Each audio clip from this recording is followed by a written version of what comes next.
Assalamualaikum warahmatullahi wabarakatuh. Salam sejahtera bagi kita semua. Berjumpa lagi dengan saya Nikmatul Wahidah. Tak lupa di channel YouTube-nya Himatika Unum Blitar. Nah, kali ini talk show kita membahas tentang PKMR. Nah, tetapi saya tidak sendiri di sini. Saya ada narasumber yang sangat keren. Kita perkenalkan Mas Sugianto, ya. Gimana kabarnya, Mas? Alhamdulillah baik. Alhamdulillah baik. Oke, jadi ini salah satu mahasiswa berprestasi di prodi matematika. Begitu ya, Mas? Dari semester berapa? Dari semester berapa? Semester 7. Oh ya, Mas Anto dari semester 7. Jadi menuju lulus ya, Mas ya? Belum ya. Belum. Kan ada satu semester lagi ya. Iya, ya maksudnya kan akhir semester akhir gitu. Jadi sebelumnya saya mau memperkenalkan apa sih prestasi yang didapat oleh Mas Anto. Oke, yang pertama itu mengikuti PHBD. PHP 2D. Oh, PHP 2D. PHP 2D tahun 2020. Kemudian P3D tahun 2021. Kemudian mengikuti PKMR juga. Iya. PKMR. Nah, ini yang akan kita bahas nanti. Kemudian Mas Anto ini juga senang mengikuti kompetisi-kompetisi yang lain seperti lomba desain ya, Mas ya. Iya. Nah, jadi Mas Anto ini pernah memenangkan lomba desain PDH ya, Mas. PDH Unum Blitar. Terus selain itu, selain kompetisi juga aktif di organisasi ya, Mas ya. Berusaha Berusaha untuk aktif ya, nggak apa-apa. Yang penting sudah aktif, terus diusahakan lagi di DPM. Mas. Jadi tahun 2019 jadi aktif di DPM. DPM itu Dewan Perwakilan Mahasiswa. Nah, tepatnya di Unum Blitar itu pada tahun 2019. Mungkin dari kalian para penonton yang pernah seangkatan satu periode dengan Mas Anto boleh. Kemudian mungkin itu ya, itu dulu. Mungkin kalau itu yang di kampus, mungkin yang di masyarakat atau yang lain masih banyak sekali. Nah, kalian pasti penasaran kan, banyak banget prestasinya. Nah, tetapi kita fokus pada PKMR ya, Mas ya. PKMR dulu. Nanti kalau sudah cukup mungkin ada yang lain. Siap. Begitu. Langsung saja, daripada kalian penasaran, kita tanya-tanya langsung. Oke, tadi kan PKMR ya, Mas ya. Iya. Program kreativitas mahasiswa di bidang riset. Nah, apa sih itu maksudnya? Ini banyak banget dari teman-teman mungkin asing karena ya itu sangat sangat mungkin dibilang sulit, nggak sulit, tidak mudah ya, Mas ya. Oke, gimana, Mas? Sebelumnya itu gini aja, sebenarnya terima kasih kepada Himatika telah mengundang saya sebagai narasumber atau bagaimana ini istilahnya, saya juga kan tahu. Nah, untuk pertama PKM itu kan kalau saya baca-baca di pedomannya itu terdapat di pendahuluan sebelumnya itu berawal di tahun 2001 kayaknya. Terus dalam PKM itu intinya itu bertujuan untuk mengolah daya pikir mahasiswa, kreativitas mahasiswa, entah itu di berbagai bidang apa saja, itu sesuai. Karena dalam PKM sendiri itu tidak hanya PKMR saja, tapi terdapat PKM 5 bidang, terus PKM GFK dan juga PKM AI. Nah, PKM 5 bidang itu penerapan masyarakat, terus penerapan iptek, kewirausahaan, dan salah satunya adalah PKMR juga itu tadi. Nah, untuk PKMR itu terbagi menjadi dua sebenarnya. Dan yang saya ambil itu PKMRE, riset eksakta. Itu menerapkan atau membuat percobaan baru atau istilahnya menerapkan apa saja yang ada terus kita kelola, kita kembangkan. Nah itu PKM RE ekserta. Nah kalau RSH atau humaniora itu keberagaman atau kebiasaan sehari-hari seperti itu. Kebiasaan sehari-hari seperti contoh? Misalnya kebudayaan lah. Oh gitu. Nah kebudayaan itu dikolaborasikan dengan kebudayaan ini, nanti hasilnya bagaimana itu ada. Kalau mungkin dari teman-teman ingin melihat hasilnya seperti apa, bisa di waktu YouTube-nya Ditjen Dikti itu ada waktu PKP 2. PKP 2. Ya. PKMR berarti riset, jadi kan melakukan penelitian gitu Ya. ya Mas. Oh, jadi setelah meneliti kemudian kita bikin hasil penelitian itu. Iya. Jadi sebenarnya tujuannya apa sih bikin PKMR itu? Padahal kan apa ya? Nanti kan masih ada skripsi, penelitian lagi. Kenapa kok PKMR dan sampean harus ikut atau mungkin dorongan? Sebenarnya tujuannya itulah apa? Oh, kalau dari saya pribadi tuh kemarin itu iseng. Oh, Iseng. Karena sebenarnya awalnya itu mengajukan PI, penerapan iptek.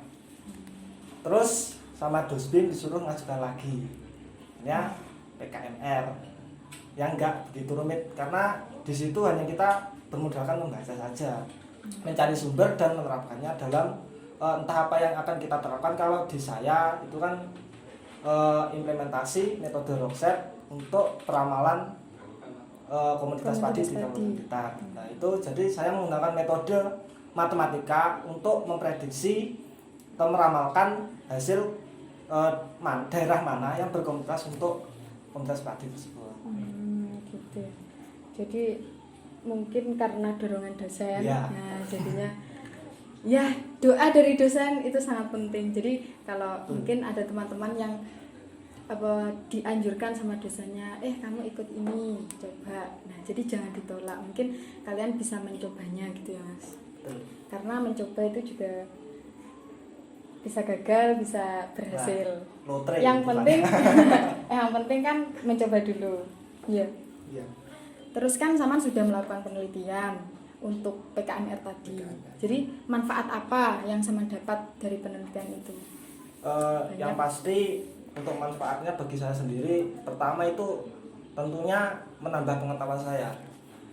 Ternyata meskipun di UNU tidak diajarkan tentang metode Rockset, karena dari awal saya juga tidak pernah mendapatkan materi tentang metode Rockset. Nah, tapi dengan saya mencari, akhirnya bisa mempelajari apa yang tidak saya dapatkan, tapi saya dapatkan di luar. Oh gitu. Jadi salah satu manfaatnya kita bisa mengetahui ilmu lain gitu ya Mas. Iya. Jadi nggak cuman dari bangku kuliah, dari jurusan kita aja, tapi karena kita mengikuti PKMR jadi dapat ilmu dari yang lain. Nah, iya. Terus Rockset ya. Motivasi apa sih yang mendorong sampean ikut PKMR itu? Kalau motivasi sebenarnya nggak ada sih. Seperti yang saya katakan tadi, iseng. Nah, tapi ketika kita lolos pendanaan, itu timbul motivasi yang lebih tinggi. Karena apa? Kata dari dosen atau Dosbin itu kalau kalian bisa PIMNAS, kalian akan tidak skripsi. Itu target. Jadi target ingin PIMNAS. Nah ternyata ya mungkin belum rezekinya. Iya. Belum. Tapi kan sudah sejauh ini sudah sangat Iya. bagus kan. Udah bisa, seenggaknya pas kita skripsi tadi lolos skripsi ya Mas. Iya, kalau bisa sampai PIMNAS. Nah, berarti motivasinya lolos PIMNAS dan nggak usah skripsi. Karena kan sudah dari kalangan mahasiswa itu pasti yang menghantui adalah di skripsi. Betul sekali. Jadi tapi Saman ini sangat membantu kalau besok pas skripsi. Mungkin sekarang belum rezekinya. Jadi ya rezekinya besok skripsinya lebih mudah gitu kan Mas. Oke. Kan PKMR atau PKM yang lain ini pasti kan terdiri dari satu tim beberapa anggota gitu ya Mas. Nah, setiap anggota kan pasti mempunyai pemikiran yang berbeda-beda. Ada yang seserver, ada yang berlawanan. Iya.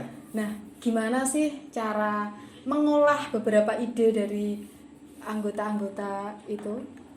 Kalau saya pribadi untuk mengatasi hal-hal perbedaan pendapat itu pastilah dari si A, si B itu berbeda pasti, akan tetapi alangkah baiknya jika dari setiap anggota tersebut misalkan dia mendapatkan jurnal yang seperti ini, ngengkel, istilahnya ngengkel. Nah, itu toko jurnal iki hasilnya ini, lah satunya berbeda lagi. Nah, kita pakai aja semuanya. Dulu kita pakai, terus mana yang lebih mudah. Nah, kita cari kesepakatan seperti itu. Kalau kita tetap ngeyel, tapi malah buntu nantinya, kan jadi fatal. Harusnya memang berdiskusi dan bekerja sama, terus nanti kita masukkan semua, terus diambil yang lebih mudah. Iya, betul. Jadi musyawarah mufakat gitu ya intinya. Jadi kalau banyak ide, mungkin dari teman-teman juga memiliki pengalaman yang sama, dalam satu tim ada beberapa macam orang ya Mas ya pasti. Jadi kalian nggak usah mendahulukan ego, karena ya sudah besar bisa ngatur sendiri. Cuman ya itu tadi, di manage sebaik dan semaksimal mungkin. Oke. Jadi pasti kan ada mungkin dalam satu tim itu ide-idenya berlawanan. Jadi ya seperti itu cara mengatasinya. Iya, kalau dari saya sendiri seperti itu, karena apa? Kalau dilihat berbagai metode itu pasti hasilnya sama, tetapi pasti ada yang lebih mudah dipahami. Oh iya. Seperti saya kemarin itu dalam proses pengerjaannya menuju ke PKP 2 itu terjadi kendala. Awalnya itu sudah selesai. Nah, ketika saya mendapat info ada lomba lagi, saya ingin ikut. Nah, itu saya juga menerapkan metode proses tersebut. Cara saya cari jurnal. Loh, ini kok begini hasilnya. Terus kita lakukan penghitungan ulang lagi dan hasilnya berbeda. Berbeda. Nah, akhirnya kita rombak semua. Oh, dari awal dirombak lagi? Iya. Waduh. Ngulangi lagi? Iya, karena kita tahu oh ini salahnya di sini. Nah, jadi tidak semua jurnal itu pasti benar, belum tentu, karena kita juga perlu referensi yang lainnya. Mungkin ada link atau tips cara memilih jurnal? Kalau link itu saya biasanya selalu menggunakan Google Scholar. Oh, Scholar. Iya, yang banyak gratisannya kan. Banyak gratis. Buat kalian ya teman-teman, kalau mau gratisan dan recommended ya. Iya. Itu pakai Google Scholar. Iya, karena dari banyak mungkin webinar-webinar yang telah dilaksanakan oleh berbagai tempat atau di mana saja, itu pasti menyarankan ke Google Scholar paling banyak. Menurut saya ini. Iya gitu. Soalnya saya juga kadang di Google Scholar masih nggak ketemu lagi. Oh iya. Oke.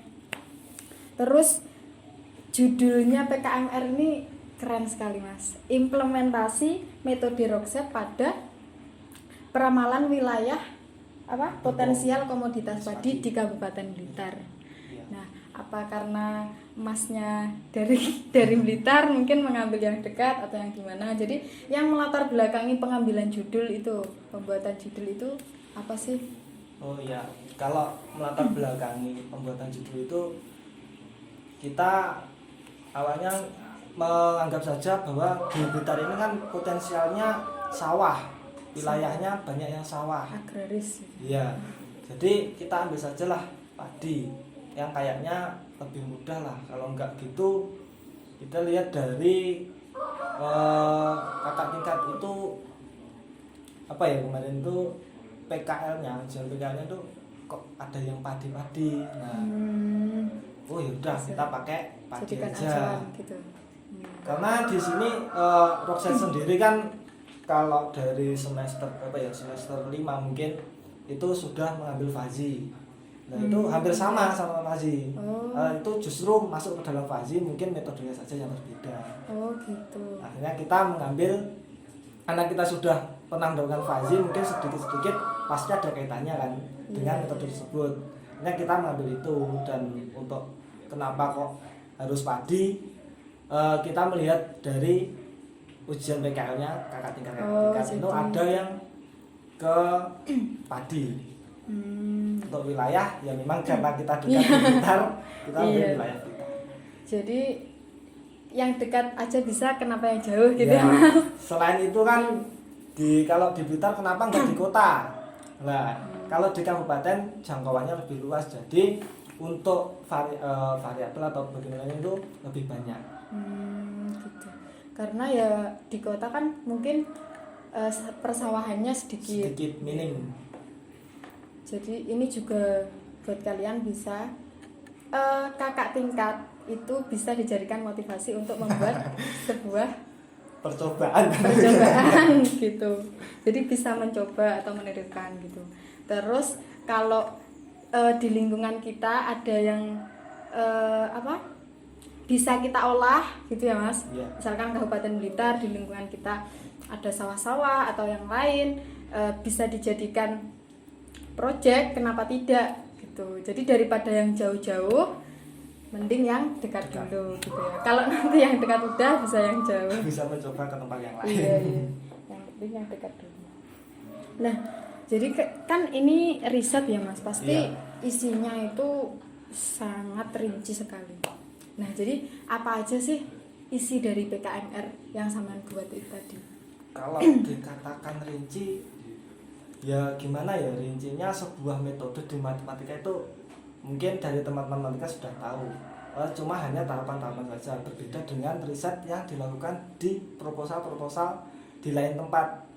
Karena kalau di lain tempat itu misalkan meneliti apa sih kandungan di gedebok pisang, itu pasti nge-lab terus kan. Nah, kalau di kita apa yang kita kan terus kita hanya mempelajari fokus pada metode-metode yang terdapat di dalamnya. Kalau di PKMR ini kita hanya mencari informasi atau data dari Dinas Pertanian.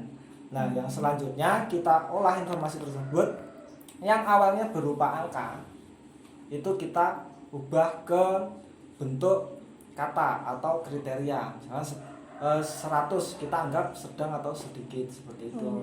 Terus kita olah dengan menggunakan yang di situ dinamakan decision system atau pengelompokannya. Terus kita olah lagi, dilanjutkan ke disability matrix. Itu di situ pengerjaannya dengan menggunakan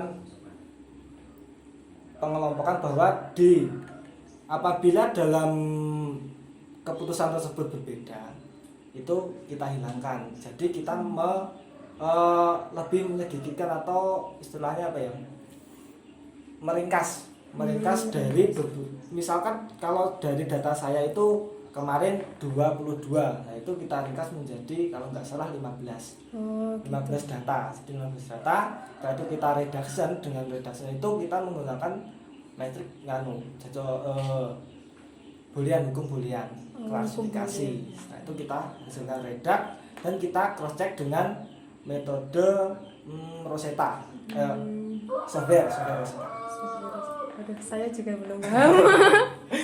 Jadi mungkin kalau riset yang sama lakukan itu fokus pada perhitungannya. Gitu. Tapi mungkin kalau riset yang lain, misalkan penelitian apa tadi gedebok pisang ya, di lab-lab mungkin itu untuk yang jurusan fisika atau biologi gitu. Iya, seperti itu. Jadi fokus pada perhitungan. Ya, kesannya nyeleneh sih kalau dikatakan dengan riset. Apa sih matematika kalau dirisetkan? Kan nggak ada. Bisanya kan menerapkan seperti itu. Penerapan gitu ya. Ya, ternyata berat ya teman-teman. Apalagi seperti saya ini belum terlalu mengenal, belum banyak mengenal. Oke. Mungkin bisa minum dulu. Tadi pembahasannya sangat berat.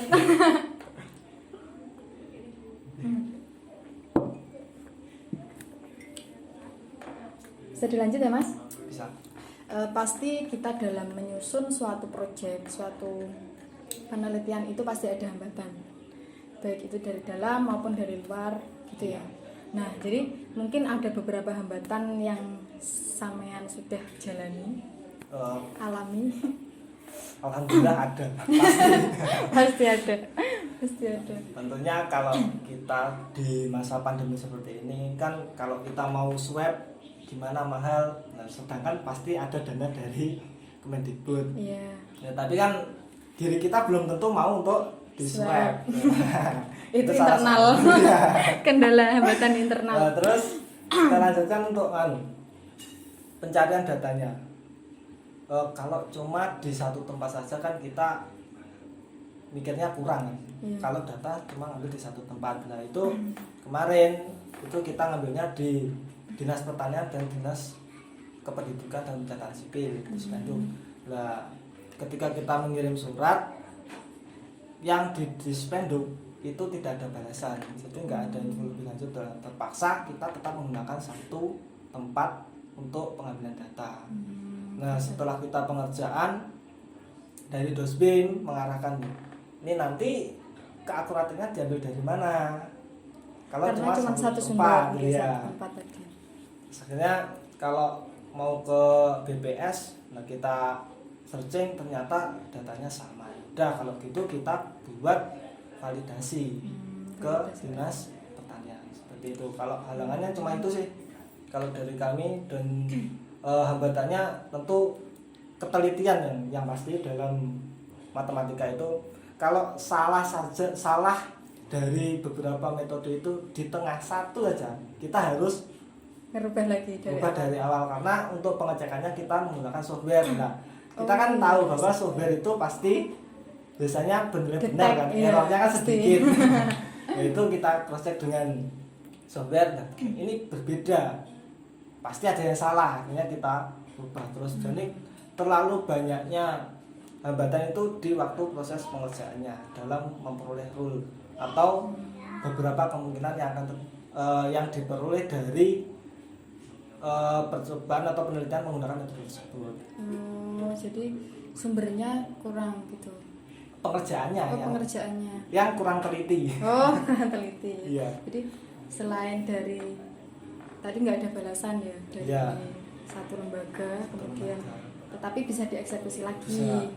Akhirnya ya mungkin penelitiannya ketelitiannya. Ketelitian. Jadi mungkin untuk teman-teman ya Mas, Iya. bisa lebih teliti lagi dalam mengerjakan, belajar lagi. Terutama ke penelitian itu kan pasti fatal jika ada keteledoran atau ketidaksengajaan kemungkinan pasti ada fatalnya. Jadi untuk PKMR ini sangat sensitif ya Mas, sangat sensitif. Jadi kalian kalau ingin mungkin mengambil PKMR besok atau kapan, jadi ketelitian data dan pengerjaannya itu yang utama. sangat penting. Gitu. Oke, tadi hambatannya sudah. Terus kan pasti ada penilaian-penilaian Iya. agar PKM itu lolos. Iya. Jadi apa aja sih penilaiannya itu? Kalau dari sebenarnya pada juknis yang sudah dibagikan itu sudah ada kriterianya, ini itu sudah ada. Hanya saja kita sesuai nggak dengan apa yang tertera di juknis. Itu. Ya, misalkan judul di juknis itu dituliskan bahwa maksimal 20 kata. Nah, kalau kita misalnya pakai 21 kata, itu sudah dicoret sama salahnya. Itu hanya judul. Terus penempatan halaman. Nah, itu biasanya yang sering salah itu penempatan halaman. Karena terkadang pada setiap bidang PKM itu berbeda-beda untuk penempatan halamannya. Jadi kalau itu salah ya udah coret. Karena dari pihak Kemendikbud sendiri itu dalam merevisi atau menyeleksi proposal itu yang utama adalah administrasinya. Karena nanti kalau nggak lolos administrasi, selanjutnya nggak Iya, bakal lolos. Betul. Iya, jadi harus Kemarin, memperhatikan iya, juknis. pasti itu. Seperti kemarin kalau saya tanya-tanya juga ke reviewer nasional Iya. itu katanya udah pokok awakmu iso administrasine lolos, kemungkinan besar iso lolos. Seperti itu. Gitu. Jadi yang terpenting administrasi. Administrasi. Jadi kalau membaca juknis itu nggak cuma dibaca, Iya. tapi dipahami dan diterapkan. Diterapkan. Karena memang apa ya, juknis kan rinci ya Mas ya. Rinci. Jadi ada 1-2 yang nggak terrealisasi, nggak kena, itu ya pasti nggak lolos Iya. administrasi. Padahal kesempatan lolos itu pasti besar, Iya, karena pasti kemarin besar. itu dari 6.700-an itu yang diloloskan sekitar 4.600 sekian. Wow. Berarti hampir semua kan? Iya, Ya hampir pasti semua. dari pihak sananya pun selalu ingin memberikan pendanaan terhadap mahasiswa yang kreatif, karena ini adalah program kreativitas Mahasiswa. Seperti Jadi itu. eman-eman ya Mas ya, Iya. kalau misalkan sudah bagus isinya tapi ternyata penempatan halaman ataupun Potongan, judulnya itu itu tidak bisa fakta. sesuai. Padahal kalau itu bisa istilahnya sama dengan apa yang dimau dalam juknis, kemungkinan besar pasti akan lolos, pasti itu. Pasti. Jadi sangat penting itu juknis. Oke. Terus, nah jadi kan ada tips bagaimana membuat proposal agar didanai. Agar didanai ya Mas. Iya. Mungkin ada inovasi dari Mas Anto dan kelompok. Seperti yang sudah saya sebutkan, bahwasanya selalu bacalah juknis dengan baik, teliti. Nah misalkan saja seperti tadi judul, ini formatnya apa, dengan font apa, terus ini harusnya tebal atau tipis, itu diperhatikan seperti itu. Terus judul kalau bisa semenarik mungkin. Iya. Biasanya kalau judulnya menarik, Iya. pasti reviewer juga penasaran Iya, dengan hasil penasaran. dalamnya ini apa sih. Terus itu yang besar paling menunjang itu kemenarikan judul dan juga kesesuaian dengan juknis. Iya. Jadi sesuai juknis itu sama kemenarikan judul. Iya. Jadi teman-teman kalau mau bikin judul itu semenarik mungkin. Ya, seperti judulnya Mas Anto tadi, sampai judul aja sudah timbul pertanyaan, apa sih itu rockset? Komoditas padi. Nah, apalagi di Kabupaten Blitar itu kan mungkin Kabupaten Blitar terkenalnya Pak Karno ya Mas ya. Iya. Jadi ini loh kita dari anaknya Pak Karno, dari warganya Pak Karno, bisa menunjukkan ini loh Blitar gitu juga bisa Mas. Oke. Jadi kan penyelesaian proposal itu ada beberapa alur ya Mas ya. Iya. Ya mungkin dari sebelum bikin proposal sampai selesainya itu apa saja sih? Terfokusnya itu kalau kita sudah mengetahui reng-rengan saya bikin proposal seperti ini, misalnya judul saja, kita ambil dari judul. Judul itu pasti mempunyai kenapa saya mengambil judul ini, masuknya ke pendahuluan latar belakang. Berarti ada saya melatar belakangi ini, misalkan seperti punya saya tadi, implementasi metode Rockset untuk peramalan Komoditas padi. ya. Nah itu karena gini, saya pernah mendapatkan materi Fazi. Nah Fazi itu apa iya kena digawe penelitian. Nah kita searching, kita memperoleh jurnal Rockset nyiji dewe. Nyiji di sini nggak ada materinya, tapi kita cari referensi ada. Jadi kita terlepas saja lah, siapa tahu bisa lolos. Nah dan juga terfokusnya sih kalau saya utamakan di latar belakang, karena latar belakang itu akan berpotensi kepada hasilnya nanti. Iya. Kalau latar belakangnya saja, aku istilahnya pengen ngerti tok ini kan ya enggak, kurang menarik lah. Iya. Untuk menjadikan latar belakang untuk menggapai judul yang seperti itu tadi. Nah, jadi kan tadi judul harus sesuai dengan latar belakang, harus sesuai dengan judul dan semenarik mungkin. Iya. Nah, terus selanjutnya kan itu latar belakang dulu. Selanjutnya apalagi yang harus dikerjakan biar runtut gitu. karena dari latar belakang tersebut pasti timbul permasalahan, karena dalam latar belakang pasti memuat permasalahan, kita rumuskan ke dalam rumusan masalah. Nah, setelah rumusan masalah jangan lupa pasti ada tujuan penelitian, dan tujuan tersebut haruslah menjawab dari rumusan masalah yang telah diangkat. Misalkan saya ingin meramalkan ini, bagaimana daerah mana yang berpotensi komoditas padi di wilayah kabupaten kita.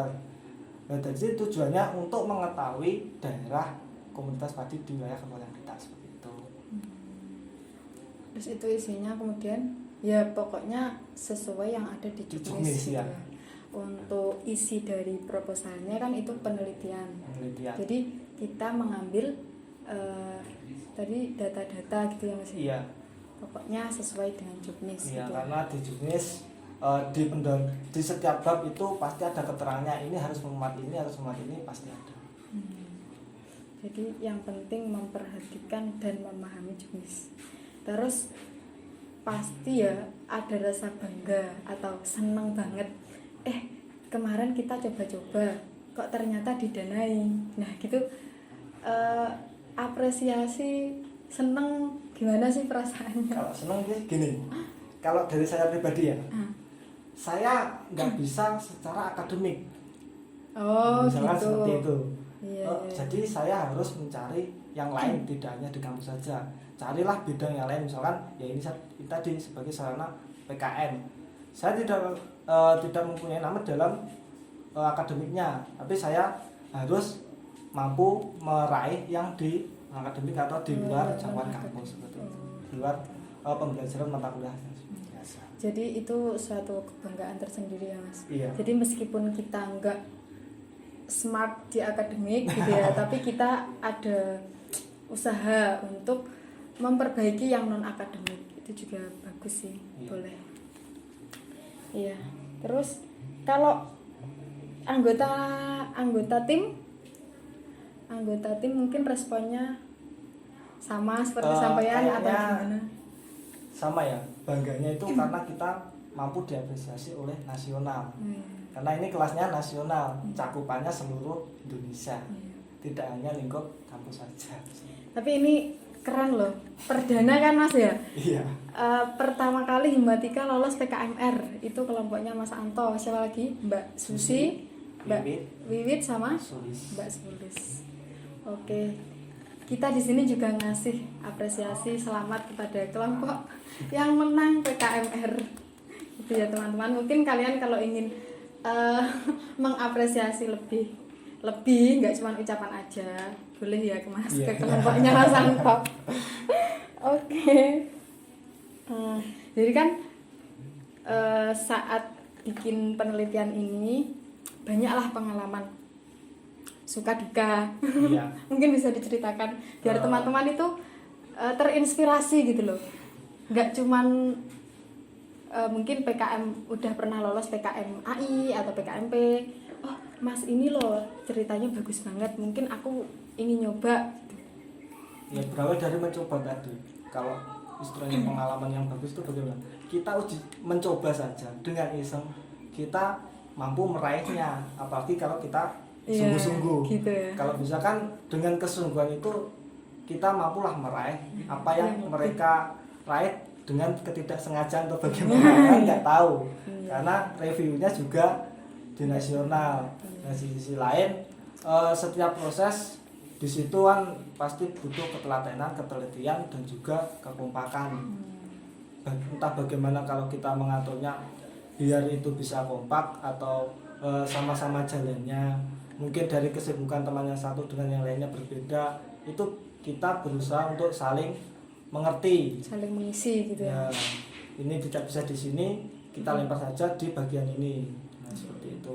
Kalau pengalamannya sih di situ sangatlah melatih kekompakan, pasti kerjasama dalam tim, dan juga kita juga saling mengingatkan seperti itu.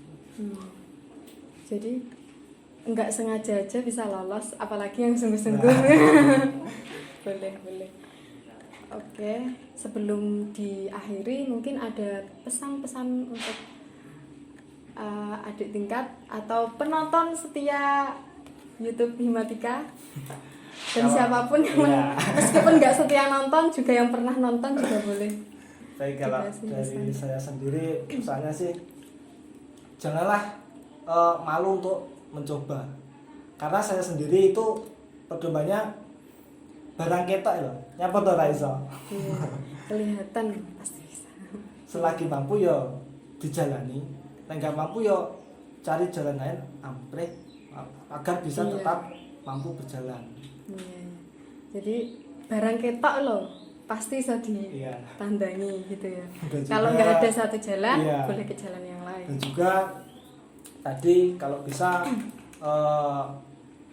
ikutlah PKM. PKM itu kan kalau kemarin kita diwajibkan oleh dari prodi matematika, kalau bisa dari setiap siswa itu jadilah ketua, perbanyaklah berprestasi di nasional.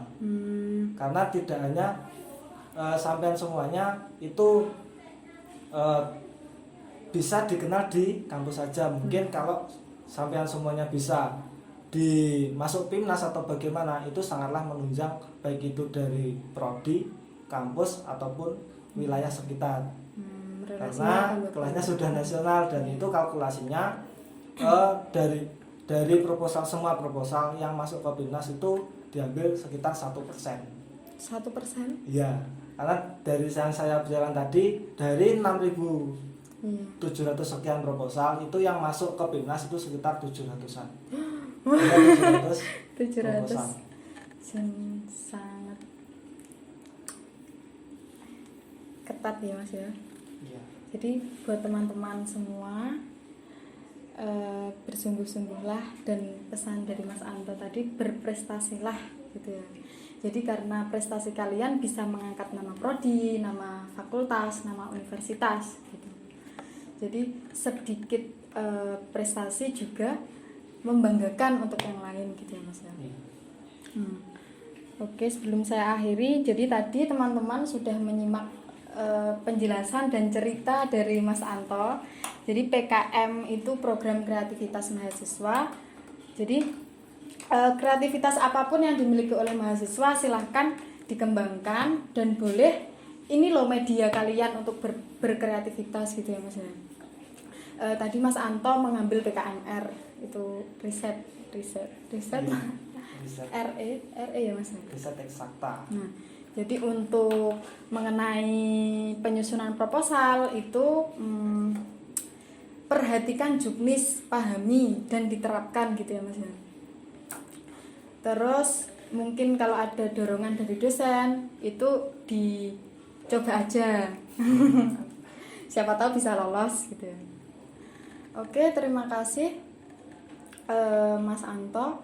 Mungkin nanti sharing pengalaman yang lain bisa langsung DM Mas Antonya. Apa Mas IG-nya? Apa ya? Kalau IG sih nganu lebih baik lewat mbak-mbaknya atau mas-masnya, nanti bisa disambungkan. Oh gitu. Oke, kalau nggak gitu DM Himatika Unutar. Nanti bisa disampaikan ke Mas Anto gitu ya. Oke, terima kasih waktunya Mas Anto. Sama-sama. Terima kasih sharing cerita dan pengalaman yang sudah disampaikan. Semoga lain waktu kita bisa ngobrol lagi. Jangan lupa untuk teman-teman yang sudah menonton, baik penonton setia ataupun yang baru nonton, untuk konten selanjutnya silahkan komentar, isi di kolom komentar atau bisa di DM di IG-nya Himatika Unutar ya. Terus mungkin bisa kasih saran, bikin konten yang seperti ini loh gitu. Oke, terima kasih sekali lagi Mas Anto. Jangan lupa like, comment, and subscribe, dan jangan lupa dinyalakan loncengnya, karena akan ada lagi talk show atau konten-konten yang menarik bagi kalian semua. Oke, terima kasih. Wassalamualaikum warahmatullahi wabarakatuh.